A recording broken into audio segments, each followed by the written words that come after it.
saya Wijaya Indah Rahayu, CGP Angkatan 11 dari Kota Tangerang. Hari ini akan melakukan aksi nyata pada modul 2.3 Coaching Supervisi Akademik bersama dengan Ibu Hanisa.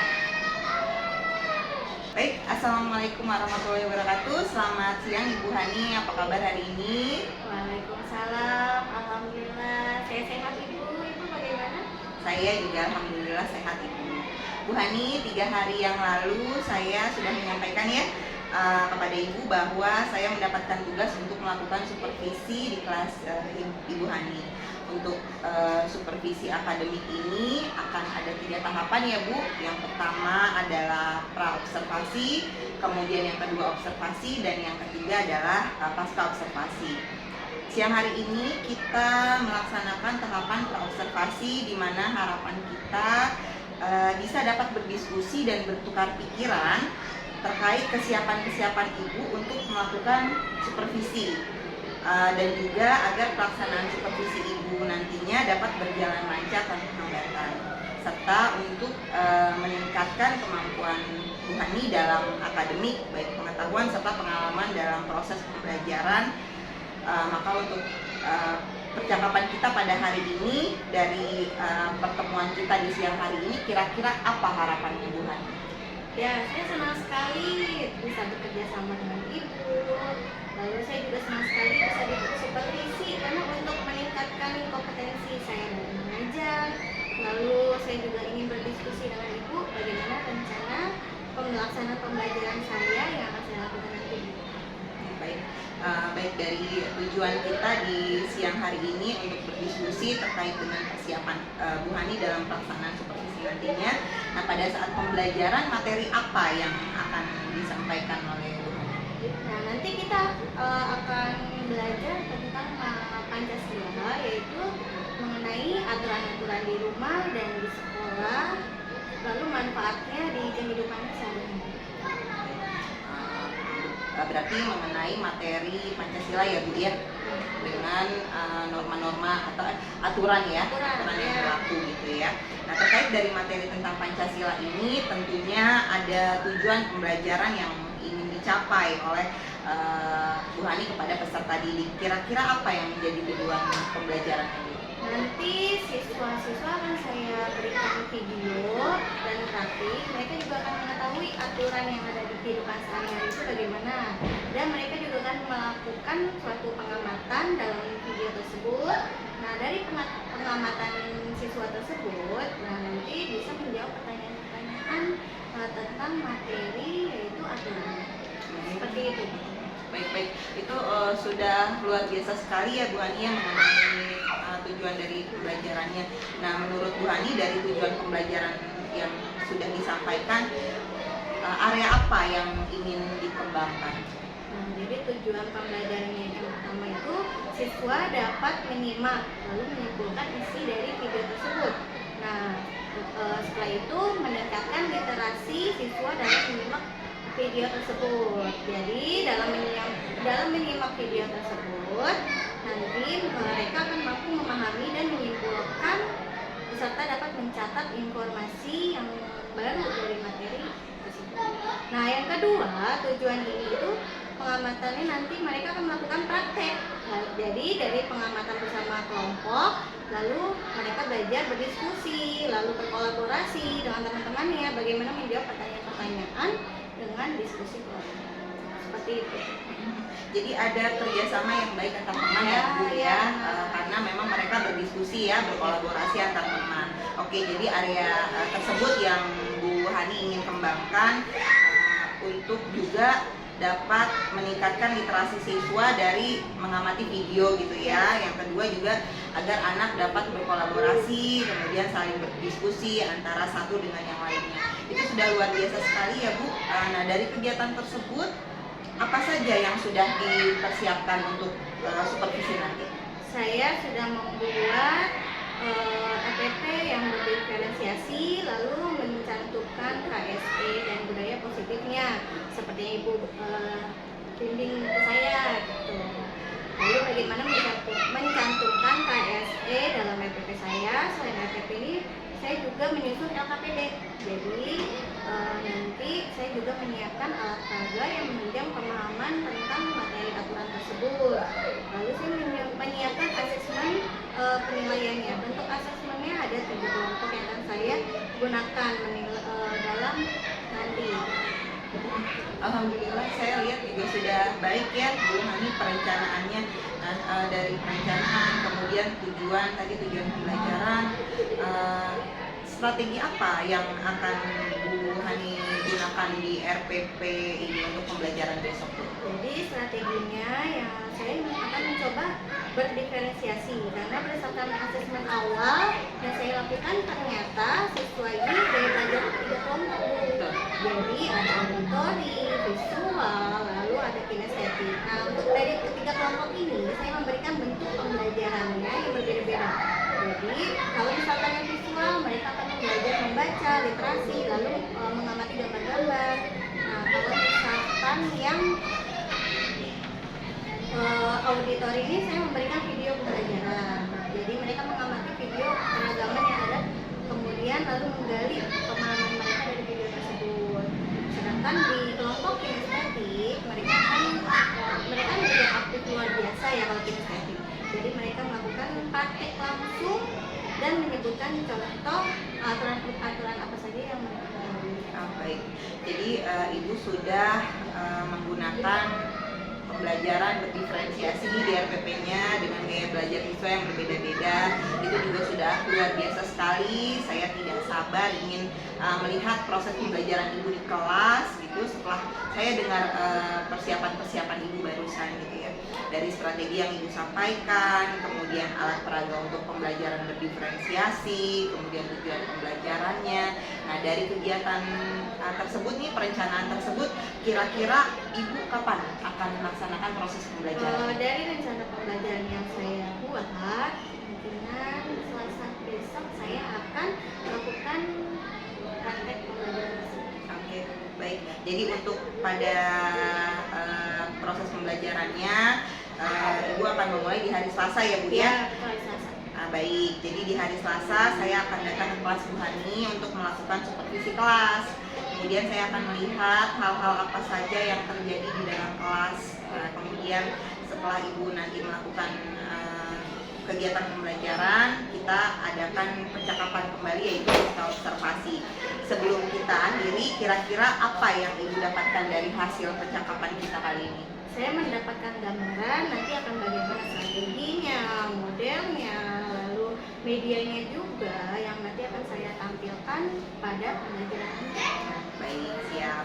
Baik Ibu, terima kasih atas waktunya dan sudah bersedia untuk berbincang-bincang dengan saya di pra-observasi ini.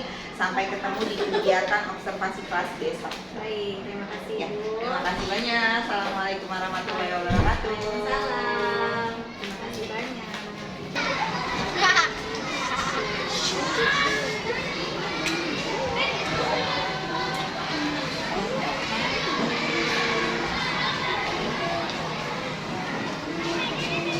Assalamualaikum warahmatullahi wabarakatuh.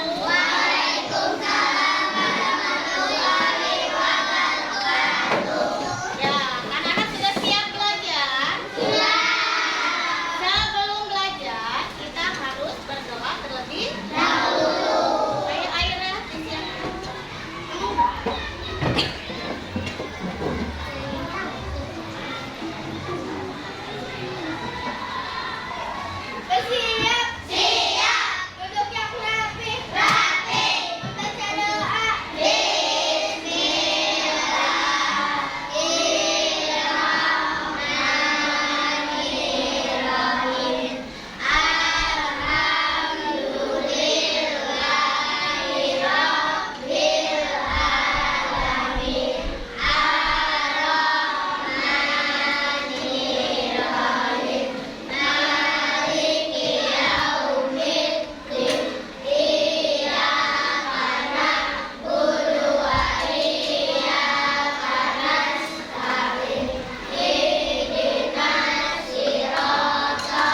Pertama-tama kita belajar video pembelajaran dengan materi aturan di rumah dan di sekolah.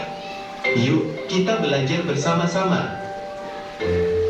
Sobat belajar, aturan adalah ketentuan untuk mengatur sesuatu boleh dilakukan atau tidak. Aturan bersifat memaksa kita untuk tertib dan disiplin.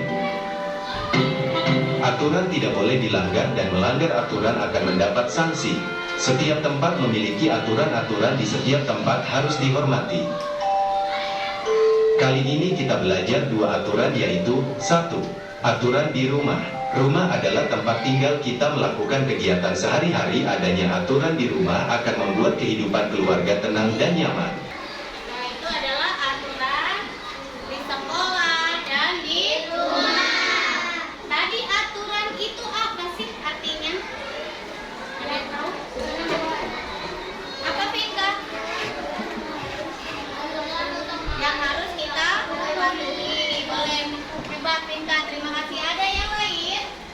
Siapa lagi? Apa Nafiza?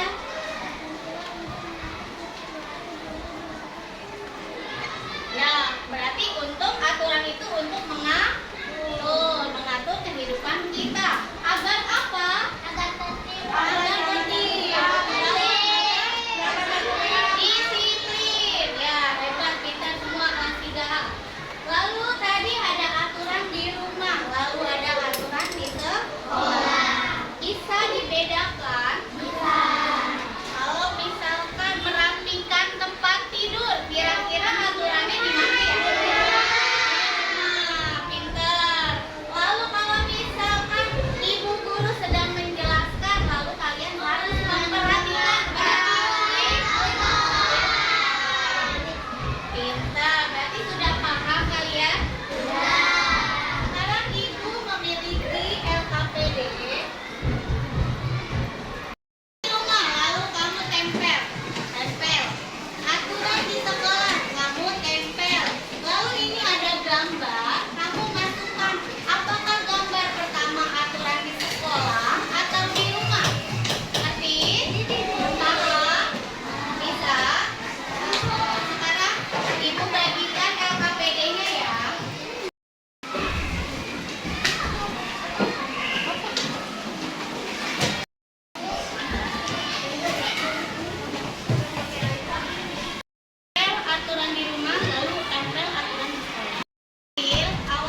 dan membantu kakak. Saya dari kelompok memperhatikan aturan di sekolah dan di rumah. Pertama dari rumah. Pertama mengerjakan PR, membangun tidur, merapikan mainan, membantu ibu, membereskan tempat tidur, saling kepada orang tua. Dari kelompok tiga itu memperhatikan aturan di rumah dan aturan di sekolah. Aturan di sekolah ya datang tepat waktu, upacara, istirahat. Saya dari kelompok 4. Saya memperhatikan aturan di rumah dan di sekolah.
Assalamualaikum warahmatullahi wabarakatuh. Bagaimana kabarnya Bu Hani? Waalaikumsalam. Alhamdulillah Bu, baik-baik aja. Alhamdulillah. Baik, tadi saya sudah mengamati jalannya observasi ya Bu ya. Observasinya Bu Hani sangat luar biasa sekali. Kemudian Bu Hani juga sudah melakukan dan melaksanakan proses pembelajaran berdiferensiasi, terintegrasi juga dengan KSE ya, yang sudah disusun pada RPP yang sudah Bu Hani buat kemarin. Kemudian membagi kelompok, memberikan media pembelajaran, LKPD gitu ya, dan tugas kepada siswa sesuai dengan minat dan gaya belajarnya, sehingga siswa tersebut antusias dalam belajar. Dalam percakapan pasca observasi kita kali ini, saya akan memberikan beberapa pertanyaan kepada Bu Hani terkait dengan jalannya observasi atau pembelajaran di kelas yang sudah Bu Hani lakukan untuk mengevaluasi balik sejauh mana proses pembelajaran yang sudah Bu Hani lakukan. Jadi pertama-tama, bagaimana perasaannya Bu Hani dengan kegiatan jalannya observasi yang sudah berlangsung? Ya karena saya masih jarang untuk diobservasi seperti ini, lalu disupervisi, pasti ada perasaan tegang gitu kan, jadi nervous gitu lah. Tapi alhamdulillah sih berjalan dengan lancar. Alhamdulillah, artinya rasa tegang yang di awal sempat ada Ya, benar. mencair ya Bu Ya. Hani ya, seperti itu. Jadi seperti biasa aja gitu, dalam konteks seperti biasa, walaupun sedang disupervisi. Artinya Bu Hani dalam proses mengajar juga proses pembelajarannya di supervisi juga sudah berjalan dengan baik gitu ya Bu. Nah, bisa nggak diceritakan kembali nih area apa yang kemudian nanti akan dikembangkan di dalam kelas, kemudian langkah-langkah pembelajarannya seperti apa yang akan dilaksanakan di dalam kelas dalam proses pembelajaran? Ya, kemarin kan saya mengembangkan literasi dan kolaborasi siswa. Jadi langkah-langkahnya itu saya pertama membuat RPP yang berdiferensiasi, lalu integrasi juga dalam KSE, lalu saya membagi kelompok siswanya itu menurut gaya belajarnya siswa tersebut. Sesuai dari pasca observasi sebelumnya ya, ada yang auditori, kinestetik, dan visual. Ya. Jadi area pengembangannya di proses pembelajaran tersebut adalah literasi ya Bu Hani ya. Dan kolaborasi siswa. Iya, literasi dan kolaborasi siswa. Nah, menurut Ibu sejauh mana area pengembangan yang sudah Ibu sampaikan tadi berhasil dilaksanakan sesuai dengan harapan Ibu atau tidak?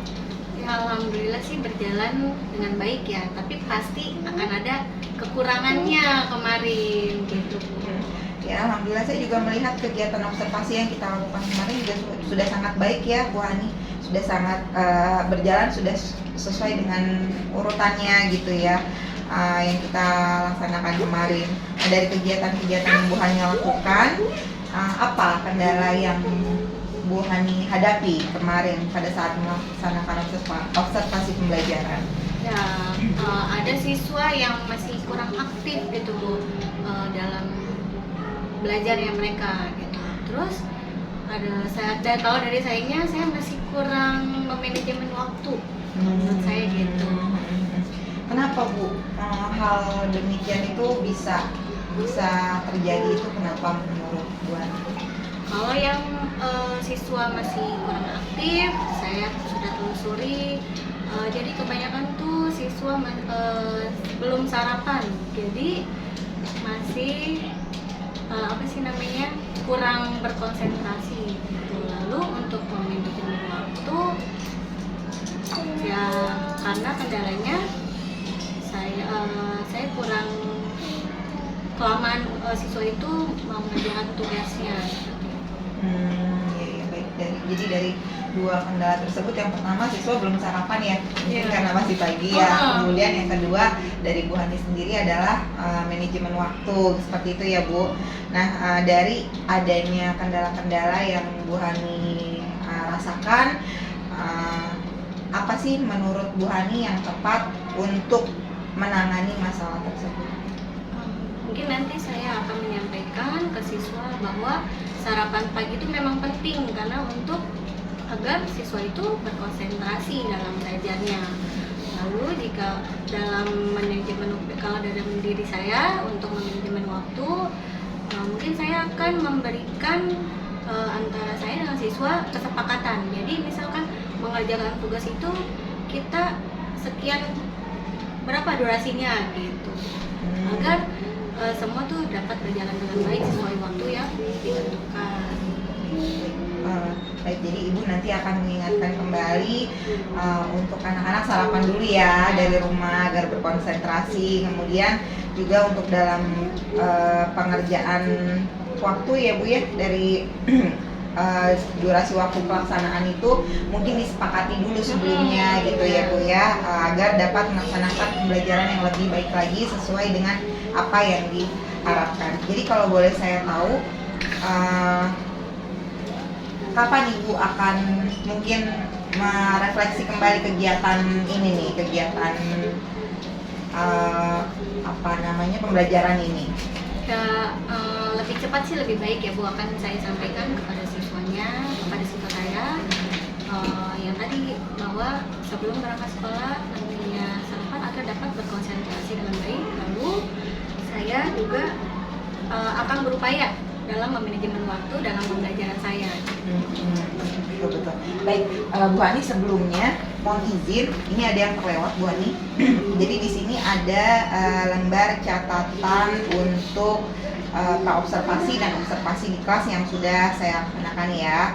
Jadi dari lembar praobservasi kelas, sebelum kita melaksanakan observasi, tujuan pembelajarannya yang saya lihat, jadi melalui kegiatan menyimak ya, siswa menyimak video, siswa dapat mengidentifikasi tugas kegiatan dengan tepat waktu. Jadi tugas-tugasnya itu dilaksanakan juga dengan tepat, bukan dengan tepat waktu. Kemudian melalui diskusi dan presentasi membangun kolaborasi dan rasa percaya diri. Jadi dari tujuan pembelajaran yang sudah Bu Hani lakukan kemarin itu sudah tersampaikan kepada murid. Kemudian pengembangan yang hendak dicapai, yang saya lihat ini kan meningkatkan keterampilan siswa ya untuk bekerja sama, berkolaborasi. Kemudian siswa itu dapat juga mempresentasikan hasil diskusinya, itu juga sudah terlihat. Kemudian strategi pembelajarannya kan kemarin untuk pembelajaran berdiferensiasi ya, itu juga sudah terlihat Bu Hani. Nah, dari aspek dan strategi pengembangan ini juga terlihat dari keaktifan siswa dalam mengerjakan tugas-tugas, kemudian tujuan pembelajarannya sudah, pembelajaran diferensiasinya juga sudah, bahkan Bu Hani juga sudah melakukan refleksi kepada siswa di kelas gitu ya, bagaimana perasaan mereka, senang atau sedih atau bagaimana, itu sudah dilaksanakan oleh Bu Hani. Nah, dalam catatan saya, ini guru melaksanakan pembelajaran dengan penuh semangat dan memotivasi, dan pembelajaran dilaksanakan secara terstruktur dan lengkap. Jadi dari observasi yang saya lakukan kemarin, proses pembelajarannya Bu Hani sudah berjalan dengan baik. Seperti itu ya. Kemudian dari apa yang sudah dilaksanakan, apalagi yang akan dikembangkan oleh Bu Hani? Mungkin dari proses pendekatannya dalam mendampingi murid, atau dari penggunaan strategi belajarnya, atau penutupan proses belajarnya, apalagi yang akan dikembangkan? Ya, saya akan pertama sebelum pembelajaran pasti saya akan membuat FPP dulu kan ya. Jadi, nah di situ memang sudah ada waktu-waktunya yang tadi saya bilang. Jadi strateginya juga. Jadi saya akan mengikuti apapun yang ada di FPP-nya yang saya rencanakan itu. Dan dalam manajemen waktu, seperti tadi yang saya bilang, saya akan memanajemen waktu dengan baik. Jadi biar tersampaikan apapun semuanya yang ada di lembaran. Jadi tidak dalam mengerjakan tugas siswa, karena kan siswa mengerjakan tugas lama ya, apalagi dalam berkelompok seperti itu. Ada yang aktif, ada yang pasif juga gitu. Jadi saya akan memberikan semangat juga kepada siswa. Ayo semuanya harus aktif. Jadi semua harus bekerja, jangan ada yang hanya aja beberapa dalam kelompok itu beberapa orang aja tuh yang bekerja. Baik, berarti tetap area yang akan dikembangkannya dari proses tadi ya, dari waktu ya, dari segi waktu ya Bu ya, artinya saya masih kurang gitu dalam memiliki waktu. Nah, baik, sekali lagi Bu Hani terima kasih atas jawaban-jawabannya. Semoga semua rencana Ibu dapat terrealisasi dengan baik, kemudian sesuai harapan. Akhir rangkaian kegiatan supervisi akademik sudah selesai, dari mulai percakapan praobservasi, kegiatan observasi, dan percakapan praobservasi. Sebelum saya tutup, mohon izinkan saya untuk memperkenalkan PP saya, pengajar praktik saya, Ibu Nurmalah Hasibuan, untuk memberikan masukan serta tanggapan. Terima kasih. Kepada Ibu Nurmalah dipersilakan. Terima kasih Bu Arya dan Bu Hani. Terima kasih sudah diberikan waktu dan kesempatan ini, dan kemudian juga Ibu sudah memberikan kesempatan dan waktunya untuk mengikuti rangkaian kegiatan dari program pendidikan guru ini juga. Sebenarnya saya ucapkan Ibu Hani tetap sehat selalu, bahagia selalu. Diberikan rezeki yang luar biasa kepada Ibu karena sudah membantu Ibu Ida. Luar biasa bahwa Ibu Ida sudah melakukan tugasnya di sesi pendampingan individu ini dan di modul 2.3. Jadi ini adalah salah satu tugas beliau di program pendidikan ini, dilaksanakan juga tentang coaching, di mana coaching itu adalah kita memberdayakan guru ataupun murid itu untuk mencari solusi sendiri dari permasalahan yang dihadapi. Jadi kalau saya lihat dari percakapan-percakapan yang sudah dilakukan dari pra dan pasca observasi ini, bahwa Bu Ari sendiri sudah menemukan solusinya dan akan dikembangkan lagi, akan ditindaklanjuti lagi untuk semuanya. Tentunya untuk semuanya ini adalah keberpihakan kepada peserta didik. Sekali lagi saya ucapkan terima kasih, luar biasa kegiatan ini bisa kita bersama-sama. Semoga Bu Hani juga nanti bisa ikut program ini supaya kita bisa menjadi lebih baik lagi ya. Jadi sekali lagi saya ucapkan terima kasih. Sama-sama Ibu. Baik, terima kasih untuk Ibu Nurmalah selaku pengajar praktik saya dan Ibu Anissa. Terima kasih atas bantuannya Ibu Hani. Akhir kata, sehat-sehat selalu. Akhir kata, Jali Taufiq Walhidayah. Assalamualaikum warahmatullahi wabarakatuh. Waalaikumsalam.